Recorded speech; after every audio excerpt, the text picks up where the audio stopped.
Breaking చూస్తున్నాం. Class teacher కొట్టడంతో విద్యార్థిని చెయ్యి విరిగిపోయింది. నిజామాబాద్ దుబ్బ ప్రభుత్వ పాఠశాలలో జరిగింది ఘటన. గంట ముందు క్లాసులో నుంచి విద్యార్థిని ఇంటికి వెళ్ళిపోయింది. ఆ తర్వాత రోజు స్కూల్కి వచ్చిన విద్యార్థినిపై టీచర్ సీరియస్ అయ్యారు. బాలికను శిక్షించారు. దీంతో బాలికకు చెయ్యి వాచిపోయింది. విషయం తెలుసుకున్న బాలిక తల్లిదండ్రులు పాఠశాలకు చేరుకున్నారు.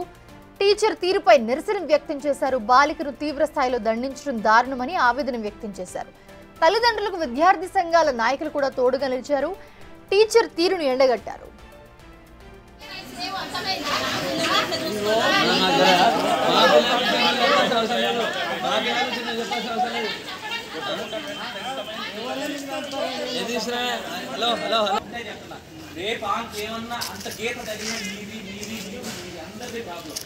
పెడిది అంశానికి సంబంధించి మరిన్ని అప్డేట్స్ నిజామాబాద్ నుంచి ప్రతినిధి రాజు అందిస్తారు. రాజు, ప్రస్తుతం చూస్తున్నాము అసలు టీచర్ ఎందుకని విద్యార్థిని అంత తీవ్రంగా కొట్టారు?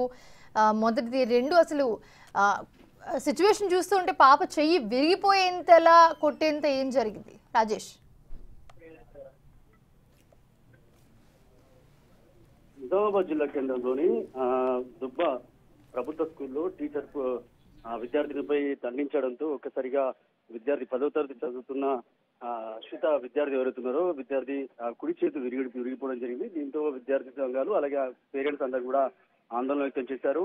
నిన్న అంటే గత 6 రోజుల క్రితం జరిగిన ఘటనతో ఇప్పటికే ఆలస్యమైంది. పోలీసులకు ఫిర్యాదు చేశారు. ప్రభుత్వ ఆసుపత్రిలో కూడా ఎన్సీ తీసుకున్నారు, ఫిర్యాదు చేశారు. కానీ ఇప్పటి వరకు ఆ టీచర్ పై కానీ అలాగే ఎవరిపై కూడా ఇప్పటివరకు చర్యలు తీసుకోలేదు. ఉన్నత విద్యాశాఖకు సంబంధించిన అధికారులు కూడా కంప్లైంట్ చేసినప్పటికీ టీచర్ పై ఇప్పటివరకు ఎలాంటి చర్యలు తీసుకోలేదని చెప్పి పేరెంట్స్ అందరూ ఆందోళన వ్యక్తం చేస్తున్నారు. దాంతో పాటు విద్యార్థి ఎన్సీసీ స్టూడెంట్ అని చెప్తున్నారు. అంటే గతంలో కూడా ఫ్యూచర్ కూడా ఎన్సీసీ స్టూడెంట్ కాబోతే ఇప్పుడు చేయి విరగడంతో ఎన్సీసీ కూడా పనికి రాకుండా అవుతుందని చెప్పి కూడా తల్లిదండ్రులు ఆందోళన వ్యక్తం చేస్తున్నారు. ప్రస్తుతానికైతే 6 రోజులు గడుస్తున్న టీచర్ పై ఇప్పటివరకు ఎలాంటి యాక్షన్ లేదు. విద్యార్థి రోజు స్కూల్ వెళ్తున్నది, రోజు స్వెల్లింగ్ రావడంతో 6 రోజుల తర్వాత అంటే నిన్న స్కూల్ నుంచి బయటకు హాస్పిటల్ తీసుకెళ్తే అక్కడ ఫ్రాక్చర్ అని తెలిసింది. దీంతో మరోసారి టీచర్ దగ్గరికి వెళ్ళి ఆందోళన వ్యక్తం చేశారు. ఎందుకు కొట్టడం జరిగింది, అంత తీవ్రంగా కొట్టడంతో చేయి విరగడం జరిగింది అని చెప్పి మాట్లాడినప్పుడు కూడా తురుసుగా ప్రవర్తించిందని చెప్పి చెప్తా ఉన్నారు. అలాగే స్కూల్ సంబంధించిన యాజమాన్యం అంతా కూడా టీచర్ కే సపోర్ట్ చేస్తూ ఎవరైతే పేరెంట్స్ ఉన్నారో పేరెంట్స్ పై తీవ్ర స్థాయిలో విరుచుకుపడ్డారు. రాజేష్, అసలు విద్యార్థిని తల్లిదండ్రులు ఏం చెప్తున్నారు? అంటే స్టూడెంట్స్ ని కొట్టడం ఏంటి అసలు? దాంట్లో వన్ మోర్ థింగ్, అంత తీవ్రంగా కొట్టేంత ఏం జరిగింది అసలు? ప్రిన్సిపల్ కానీ లేకపోతే తల్లిదండ్రులు వాళ్ళ వర్షన్ ఎలా ఉంది? పాప ఏం చెప్తుంది?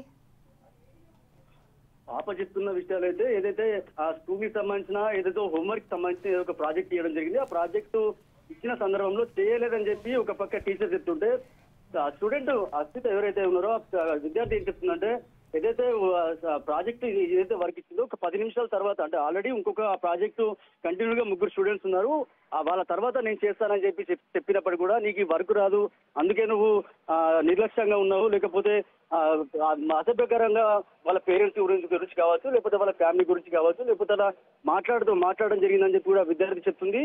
ఇదే కోణంలో అంటే నెక్స్ట్ డే అంటే అంతకు ముందు రోజు ఎందుకు నువ్వు తొందరగా వెళ్ళిపోయావు, ఎక్కడికి వెళ్ళిపోయావు, ఎవరితో వెళ్ళిపోయావు అని చెప్పి కూడా కొద్దిగా దురుసుగా మాట్లాడడంతో విద్యార్థి 10వ తరగతి కాబట్టి ఇప్పుడు మెచ్యూర్డ్ అవుతున్న సందర్భంలో ఆ విద్యార్థి మానసిక స్థితి కూడా కొద్దిగా ఇబ్బంది పడుతున్న సందర్భంలో సూసైడ్ చేసుకోవాలనుకున్నా కూడా అని చెప్పి మనతో చెప్తున్న సందర్భం కూడా విద్యార్థి చెప్తుంది. అంటే ఎవరైతే లెక్చరర్ ఉన్నారో ఆ టీచర్ విద్యార్థిని మానసిక ఆవేదనకు గురి చేస్తూ మాట్లాడడం వల్లనే తన ఇబ్బంది గురైంది. అంతేకాకుండా 1కి 10 సార్లు తన చేతిపై వల్లనే తన దాడి జరిగి అంటే గోల్ విరిగిందని చెప్పి కూడా విద్యార్థి చెప్తుంది.